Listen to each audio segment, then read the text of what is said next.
Hey, what's up, you guys? It's Kyle with No BS Investing, and today I'm going to tell you how you can get a perfect credit score and a strong credit history that will ensure you get any type of loan you could ever need, whether that be a mortgage, a car loan, a personal loan, or so you can get, one of those fancy credit cards with great rewards.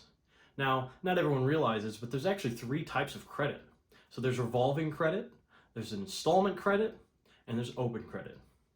All right, please make sure to like, subscribe, and comment below, and hit that notification bell for the YouTube algorithm. All right. First, we're going to talk about revolving credit. So the way revolving credit works is you have a statement date, right? And this is the date that you owe your statement balance, okay? Let's say this is the 30th of the month, right? Every month on the 30th of the month, I owe my statement balance, okay? Now, statement balance is how much money you spent prior to that date on the month before. So in January, if I spend $500 before the 30th, in February on the 30th, my statement balance will be $500. And if I pay that $500 in full, I won't have to pay any interest. No interest at all, right? Now, if I make the minimum payment, or let's say I pay $300, right? Now that $200 is going to roll over into the next month's statement balance, and then you'll be charged interest at that rate on your terms on that amount. Now, if you miss payments, right, if you don't even make the minimum payment, you usually have some sort of penalty interest rate, and this is going to be an even higher interest rate. Not only are you going to have to pay more interest on the money that you don't pay off from your previous statement balance, but it's also going to put a nasty mark on your credit score, right? So, this is great. I just pay off the statement balance at the end of whatever day of the month that it's due. Let's say it's the 30th. So every month on the 30th, I pay off the statement balance, which is all the money I spent last month. And then I get a perfect 850 credit score, right? It's that easy. Well, okay. It's not quite that easy. Before we get into how a credit score is calculated, which I'll get to that, don't you worry. First, we're going to talk about the other two types of credit, right? Okay, so we have installment credit. Now this is just a basic loan, okay? This might be a car loan, this might be a mortgage, this might be a personal loan that you use for, a wedding or something because you don't have all the money to pay for it. Now, how exactly does this work, right? Okay, so basically, the amount of the loan that you qualify for is going to be based on a couple of things. History with installment credit, as well as your income. Okay, so a lot of people, they get a credit card, right? And they keep paying their statement balance every month, and they get a nice history there, right? And they get a decent credit score, kind of bumps that up. And then they go and they try to buy a car, and they make good money, but they don't qualify for as much as they thought. They need a cosigner, or they have some obnoxious interest rate in order to get it. Now, why might this be? For an installment loan, they're going to look at your history with other installment loans. And so if you've never gotten a loan before, there's no history. And so there's nothing to assure the lender that you're going to pay the money back, right? So usually it's good if let's say you've never had an installment loan before. Maybe you get a small loan for a couple $1,000s to buy something that you could have afforded anyway for like a year or something, and just make that payment every month. And then you built up that history, and so then when you need to get a car or something, you're going to qualify for a lot more money, and it's also not going to have some obnoxious interest rate. Now, your interest rate is mostly going to be based on your history, okay? But that's not the only factor. So something like a mortgage or a car loan, what happens is the bank actually owns that property until you fully pay off the loan, and then they sign it over to you. So if you don't make your payments, the bank can always repossess it. They'll tow your car, they'll take your house and kick you out or whatever else. And so that's kind of like the reassurance that they're going to get their money back one way or another. Because if you stop paying your loans, they'll just take it back and sell it. So the interest rates are going to be a little bit lower there. Now, for a personal loan, there's no collateral. There's no collateral on a personal loan. So there's nothing to reassure the bank that you're gonna make the payments. And so the interest rate is going to be a lot higher on this. You'd be hard pressed to find an interest rate below 10% on a loan without collateral. Now, there is another difference when it comes to mortgages. So a 15-year mortgage is going to have a little bit of a lower interest rate on average. And you're going to qualify for a lower amount because the monthly payment is going to be more since you're paying it off in a shorter period of time. So that's one of the main exceptions I can think of. All right, so the third type of credit is going to be called open credit. Now, this is much less common. Many people will never have an open line of credit in their life. But a good example for this is something called a charge card. Now, a charge card is similar to a credit card. You probably have a limit. Now, some charge cards don't have a limit. So really rich people, they have their unlimited charge card, right? But for your average person, there's probably some sort of limit like a credit card. But you have to pay off all of the money you spent that month at the end of the month. So like, let's say your balance is due on the 30th and you spent $500 in January. On January 30th, you have to pay $500. It does not carry over into February.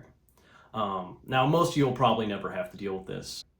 All right, so this is all fine and good, but how do I get my perfect credit score? My 850 credit score? All right, first off, it's virtually impossible to actually get an 850 credit score, but really anything above 800 is considered perfect by a lender. So once you're in that 800 territory, you're good, just keep it up. Okay, now the most common way of calculating credit scores, the FICO credit score, FICO, right? Now this is broken down into several pieces.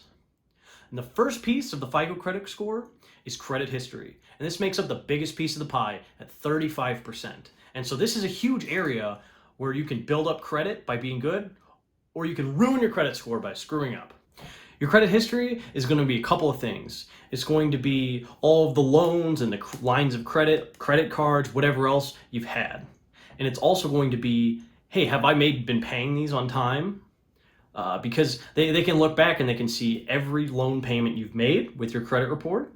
They can see every time that you had a balance due on a credit card, and whether or not you paid it off in full, whether or not you paid it off at all, whether or not you were late. This is huge, because if you start having loans and you have a credit card over years of time and you make all of your payments on time and everything's good, you're gonna have a great credit score.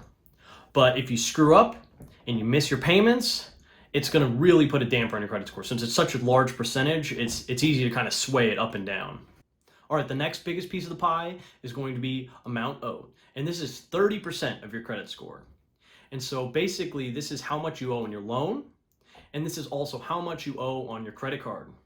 Now, for a loan, you can't really help it besides like not having too many loans, and if you're always having a loan, every time you get a new loan, you're going to owe a lot more, and so it's going to kind of like put a small dent in your credit. But that one's not as big of a concern. The biggest concern here is how much do I owe on my credit card? So let's say I have a $10,000 limit on my credit card, right? So a good rule of thumb is to stay below 30% of your limit. So if I have a $10,000 limit on my credit card, I want to stay below $3,000 on my balance of my credit card. And that's not just the statement balance for the last month, that's going to be the total balance. So if I spent $500 last month and $200 this month, before the 30th of the month we're going with, then my balance is $700. Last month's statement balance, which is what I owe on the 30th of this month is $500, but my total balance is going to be $700. So this is really kind of showing how extended you are and showing like whether or not the lender should be concerned, because someone who owes a large percentage of what they're able to borrow is going to pose more of a risk to the lender. And at the end of the day, they want to make their money. Like, they're not just doing you a service. This is not community service or charity. Like, they're trying to make money off you. And so you really gotta prove that you're gonna pay the money back that you owe the lender.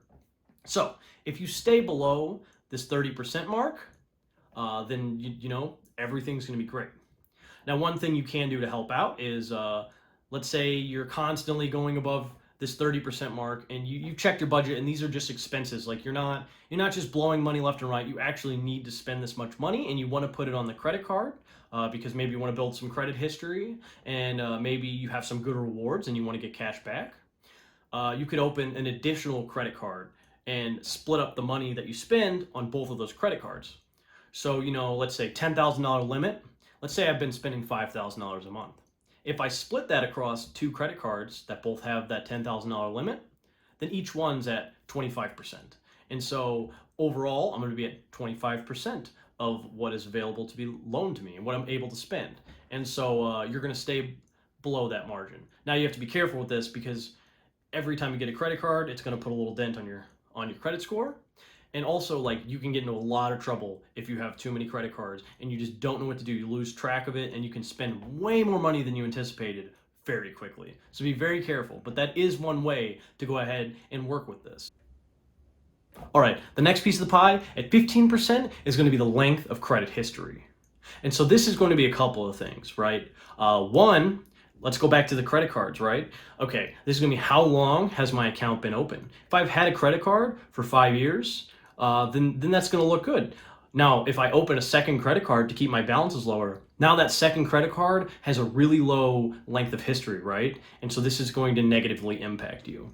Now, that's another reason. So let's say you get your first credit card, right?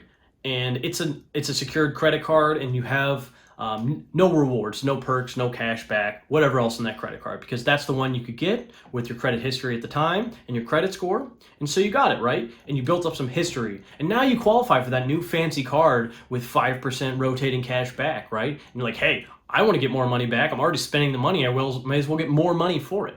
Well, don't close out of your original credit card because that one has the history.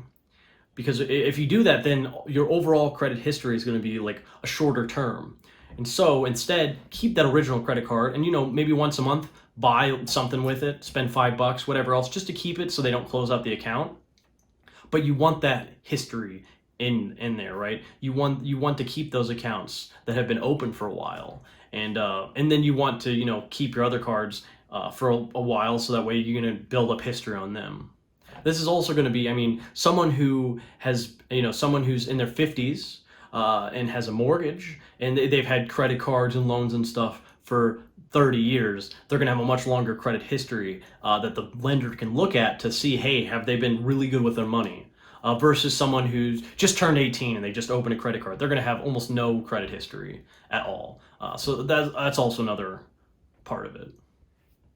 All right, so that brings me to the next piece, which is new credit. And that makes up 10% of your FICO credit score. Statistically, someone who keeps opening up new lines of credit is going to pose a much bigger risk to the lender, okay? So you have to be really careful for this one. Now, a lot of people, they're good, they got pre-approved, and they're going through the process, and they're about to buy the house, and so they go out and they get a new credit card so that they can buy a washer and dryer or refrigerator, something like that. Or maybe they want to go buy a new car. Now, when they go to do that final check, right, that final credit run, if they see this new credit, that could have brought your credit score down. That could pose a risk to the lender, and your overall debt is going to go up, which is something that they look at. And so a lot of times what happens is people get pre-approved for X amount of money, and they go to buy the house, and before they close on the house, they buy the other things for the house on their credit card, and boom, can't get the house because now you can't get approved for the amount of money that you originally thought you were going to spend on the house. And so, boom, you can't get the house. So you got to be really careful here. And then just if you're constantly opening up new lines of credit, it's going to look really bad. All right, the final 10% is going to be called credit mix. And this is basically just the mix of, installment credit, revolving credit. Do I have a car loan, a house loan? Do I have a credit card? Like, it's good to have some diversity in there in your debt. It's a small piece of the pie, but it helps. And you don't have to have every type of credit. Like, you don't have to go get an open line of credit just to help your mix. Like, that's not going to matter. Like, if you have a car loan and you have a credit card, like, you're probably going to be fine. If you pay attention to all 5 of these pieces of the FICO pie, you build up your solid credit history, you don't open too many new credit cards, you make all of your payments on time, and you keep your balance below 30% on your credit card. It's really easy to build up a 750 plus excellent credit score and even get your 800 plus perfect credit score. You'll be there in no time. Please like, subscribe, comment below, hit that notification bell for the YouTube algorithm, and I'll see you next time.